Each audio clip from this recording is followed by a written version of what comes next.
Ada satu pohon di kompleks Gunung Kawi yang menurut cerita udah beredar puluhan tahun itu nggak boleh didekati sembarangan. Namanya pohon Dewan Daru.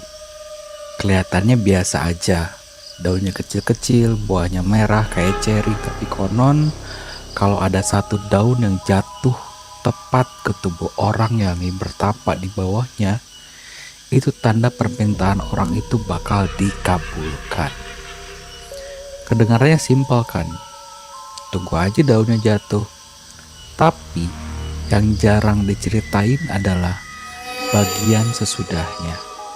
Karena menurut legenda yang beredar di kalangan peziarah, Kalau suka konten kayak gini subscribe ya, biar Niskala makin semangat bikin kontennya. daun itu bukan hadiah gratis. Itu sebuah tanda kontrak yang sudah dimulai. Dan konon, tidak semua orang yang memulai kontrak itu berhasil menyelesaikan dengan selamat. Yang jarang orang tahu, Gunung Kawi udah dianggap sakral jauh sebelum ada makam yang bikin dia terkenal kayak sekarang. Setelah 30 menit jalan kaki dari kompleks Pesarean, ada petilasan seorang raja bernama Prabu Sri Kameswara. Ini raja dari kerajaan Kediri ratusan tahun yang lalu, yang menurut cerita turun-temurun sengaja naik ke lereng gunung ini buat bertapa, nyelesain masalah politik kerajaan lewat jalan spiritual. Dan konon dia berhasil. Nah, dari titik inilah legenda tentang kekuatan gunung ini mulai terbentuk. Jauh sebelum Eyang Jogo dimakamkan di sana di abad ke-19. Tentu ini udah lebih dulu dipercaya sebagai lokasi yang bisa mengabulkan niat orang yang datang dengan cara yang benar. Masalahnya, dan ini yang bikin cerita jadi berbelok, enggak semua orang yang datang belakangan punya niat yang sama kayak raja terdahulu. Sekarang kita masuk ke bagian intinya. Legenda Tapa Brata di bawah pohon Dewan Daru. Menurut cerita yang beredar dari mulut ke mulut, orang yang mau pesugihan lewat pohon ini harus lebih dulu disucikan, mandi ritual yang dipenuhi, dan dipandu dengan juru kunci. Habis itu dia duduk bertapa di bawah pohon selama 3 hari 3 malam. Gak boleh tidur sembarangan, gak boleh makan sembarangan. Kedengarannya berat, tapi tetap banyak yang mau karena hadiahnya jelas. Kalau daun atau buah pohon itu jatuh dan mengenai tubuhnya, itu tanda dia diterima. Tapi ini bagian yang bikin bulu kuduk berdiri, dan gua mau kalian dengerin baik-baik, karena ini bagian legenda yang paling sering dibisikin, jarang diomongin terang-terangan. Konon sebelum ritual dimulai, orang itu harus bikin semacam janji sama penguasa gunung ini. Bukan sekedar minta, tapi janji timbal balik. Dan menurut versi legenda yang paling banyak, salah satu bentuk bayarannya kalau permintaannya dikabulkan adalah tumbal. Tumbal tersebut bisa dari garis keturunannya sendiri, atau kalau nggak ada yang rela, dirinya sendiri yang jadi taruhannya di waktu yang nggak pernah dia tahu kapan. Nggak ada yang bisa mastiin cerita ini beneran terjadi atau cuma cara orang-orang zaman dulu buat nakut-nakutin yang niatnya nggak lurus. Tapi cerita ini bertahan bertahun-tahun, diwariskan turun-temurun, dan sampai sekarang masih jadi alasan kenapa sebagian orang lokal enggan macam-macam kalau lewat area itu sendiri. Di gerbang masuk kompleks Gunung Kawi ada 3 makam kecil yang sering dilewati pengunjung tanpa banyak yang sadar itu makam siapa. Konon itu makam 3 pengawal setia Eyang Hamid, Eyang Broto, dan Eyang Jowo. Mereka dipercaya sebagai penjaga gerbang yang tugasnya menyaring siapa saja yang boleh masuk lebih dalam ke area sakral.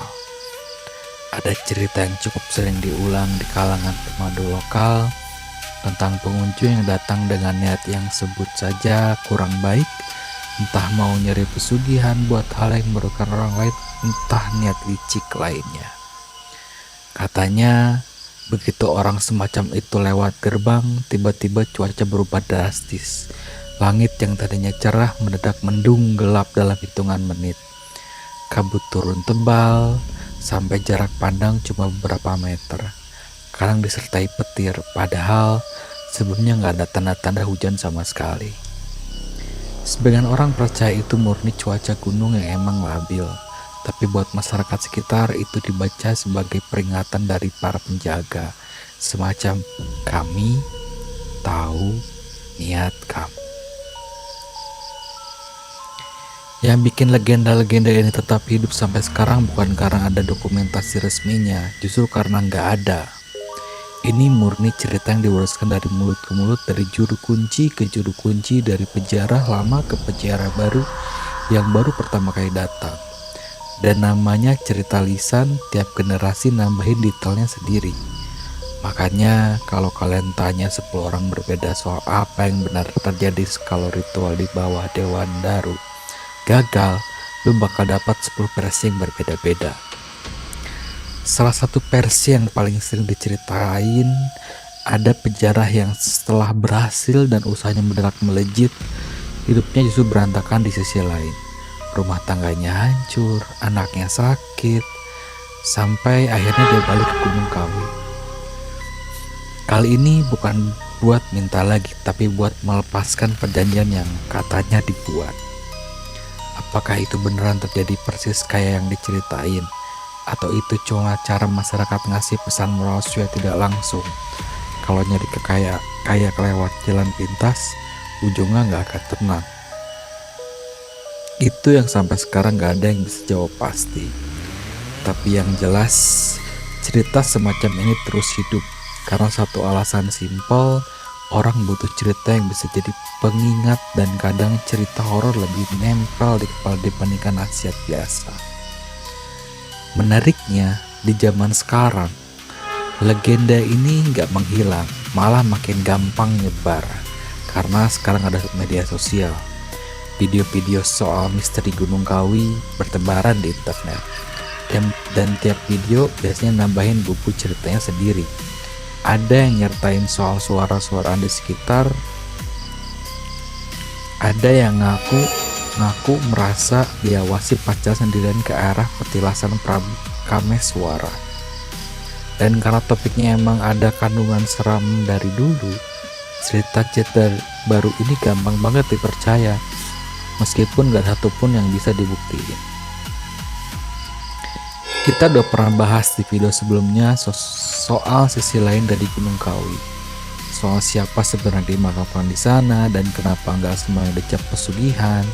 Itu benar adanya, tapi legenda-legenda yang kayak kita bahas hari ini tetap punya tempatnya sendiri. Ini bagian dari cerita rakyat, dari cara masyarakat Jawa mewariskan pesan lewat cerita yang menyeramkan. Percaya atau enggak, itu balik lagi ke kalian. Sampai hari ini, pohon Dewandar itu masih berdiri di depan makam Eyang Jogo dan Eyang Sujo. Masih ada penjara yang duduk menunggu di bawahnya berharap satu daun jatuh ke pangkuan mereka. Sebagian datang dengan niat sederhana, sekedar berdoa berharap dilancarkan rezekinya lewat kerja keras. Tapi legenda soal kontrak itu tetap jadi bisikan yang gak pernah benar-benar hilang, diwariskan dari cerita orang tua ke anak-anaknya. Kalau suatu hari kalian ke Gunung Kawi dan kalian duduk di bawah pohon itu, dan tiba-tiba ada daun yang jatuh tepat ke pangkuan kalian, mungkin itu cuma angin, atau mungkin menurut mereka yang percaya itu adalah awal dari sesuatu yang harus kalian selesaikan sampai akhir.